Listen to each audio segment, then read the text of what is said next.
आज हम विज्ञान के अनेक रहस्यमयी तथ्य जो सामने आए हैं उनके संबंध में थोड़ी बहुत में चर्चा करने का प्रयास करते हैं। वैज्ञानिक लगातार इस तथ्य की संभावना स्वीकारते रहे हैं कि हमारे संसार के समान ही एक इस प्रकार का भी संसार है जहां भौतिक विज्ञान के नियम का पालन हमारे यहाँ जिस प्रकार के नियम हैं उनसे अलग प्रकार का स्वरूप लेकर के होता है। इस संसार में भौतिकी के नियम जिस प्रकार से हमारे समक्ष हैं या हमारे द्वारा उनका जो आवेदन होता है, बिल्कुल उसके उलट उस संसार जिसकी संभावना को हमने स्वीकारा है या स्वीकारते हैं कि हमारे ब्रह्मांड के समान अनेक ब्रह्मांड इस संसार में हैं, वहां वे नियम लागू होते हैं। हमारी दुनिया के विपरीत वह संसार है। समय का बहाव भी वहां हमारे यहाँ जिस प्रकार समय का बहाव होता है, फ्लो ऑफ टाइम, बिल्कुल हमारे यहाँ के समय से विपरीत ढंग का समय वहां चलता है। हाल ही में एनल्स ऑफ फिजिक्स नामक जर्नल में इस सिद्धांत की व्यापक व्याख्या प्रस्तुत की गई है। इस सिद्धांत की महत्वपूर्ण बात यह है कि यह सिद्धांत CPT द अवधारणा पर आधारित है। वैज्ञानिकों के अनुसार इस संभावित संसार का अस्तित्व हमारे धरती के पास भी हो सकता है। वैज्ञानिक शोध यह बतलाते हैं कि यह संसार भौतिकी के अनुसार हमारे संसार से बिल्कुल उल्टा है। हम अपने संसार में समय की गणना जिस प्रकार करते हैं, संभावित संसार का समय बिल्कुल उल्टा चलता है। हमारे समय के यहाँ हमारे संसार में जो समय की गति है, ठीक उसके विपरीत वैज्ञानिकों की समझ है कि एंटी यूनिवर्स की कल्पना, the concept of anti universe, fundamental symmetries, मूलभूत सममितीयता के आधार पर आधारित है।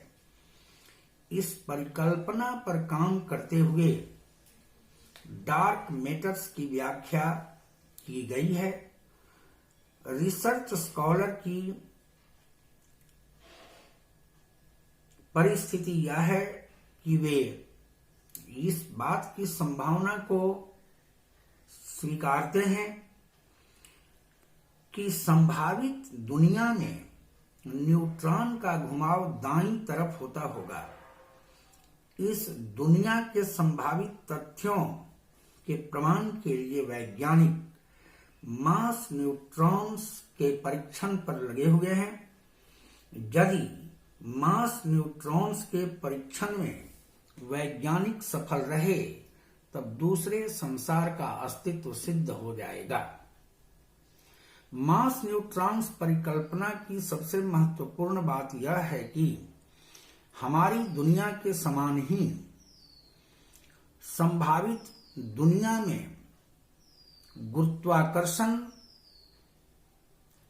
की बात यदि हम सोचें, तब संभावित संसार जहां पर समय की गति विपरीत है, गुरुत्वाकर्षण की शक्ति बिल्कुल ही नहीं होगी, जिसके कारण वहां पर सब कुछ उल्टा चल रहा होगा। वहां का सब कुछ रिवर्स मोड में होगा।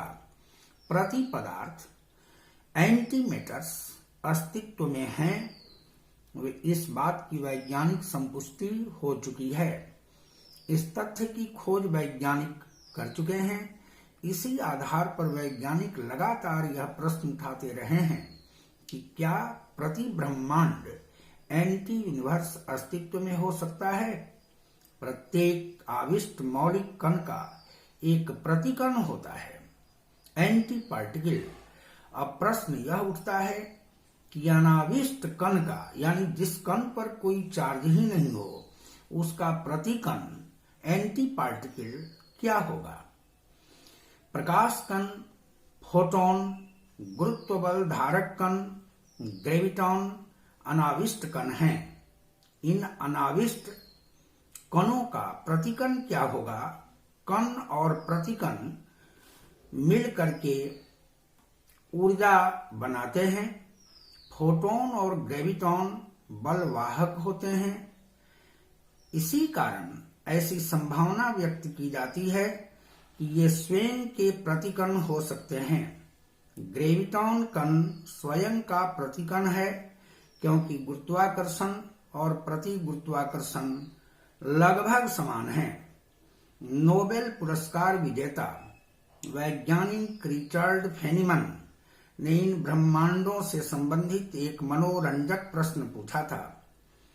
यदि यह माना जाए कि हमने किसी दिन इन दूरस्थ ग्रह के परग्रहियों से रेडियो संपर्क स्थापित कर लिया, लेकिन हम उन्हें देखने में सफल नहीं हैं, हम यह नहीं जानते हैं कि वे पदार्थ से बनाए गए हैं अथवा प्रति पदार्थ से, तब क्या हम परिग्रहियों के बाएं और दाएं के बीच के अंतर को न तो समझ सकते हैं और न ही उन्हें समझा सकते हैं। प्रयास करके भी देखा जाए कि यदि भौतिकी के नियम विपरीत ब्रह्मांड के लिए भी समान रहते हैं, तब क्या यह संभव है? प्रोफेसर रिचर्ड फेनीमैन के अनुसार कुछ तथ्यों को समझाना आसान होता है। हम परग्रहियों को रसायन शास्त्र और जीव शास्त्र के नियम समझा लेने में कामयाब हो सकते हैं, लेकिन बाईं और दाईं के सिद्धांत को समझाने में पूर्णतः असफल हो जाएंगे। हम उन्हें यह कभी नहीं समझा पाएंगे कि हमारा हृदय शरीर के बाएं में है, अथवा पृथ्वी किस दिशा में घूम रही है, अथवा किस दिशा में डीएनए अणुओं के पेंच घुसे हुए हैं अथवा घूम रहे हैं।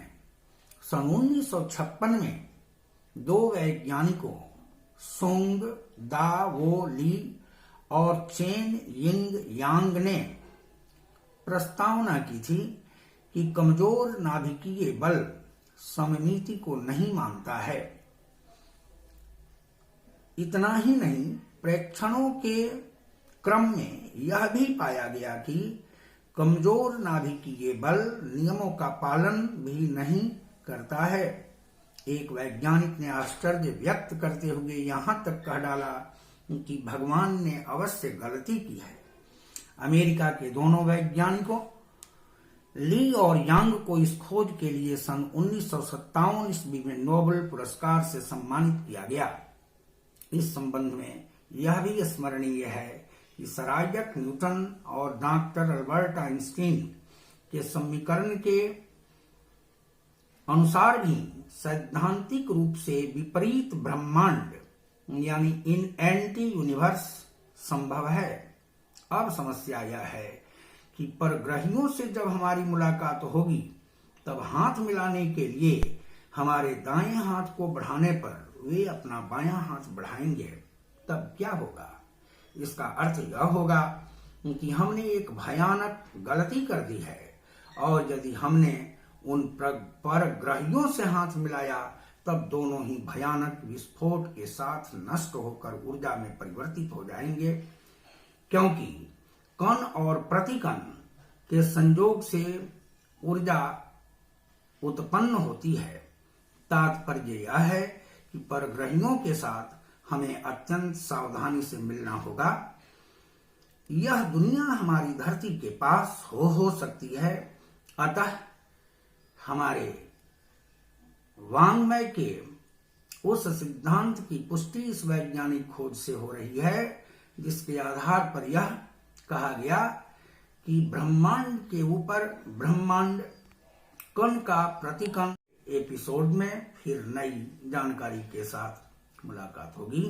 कोटिशः धन्यवाद।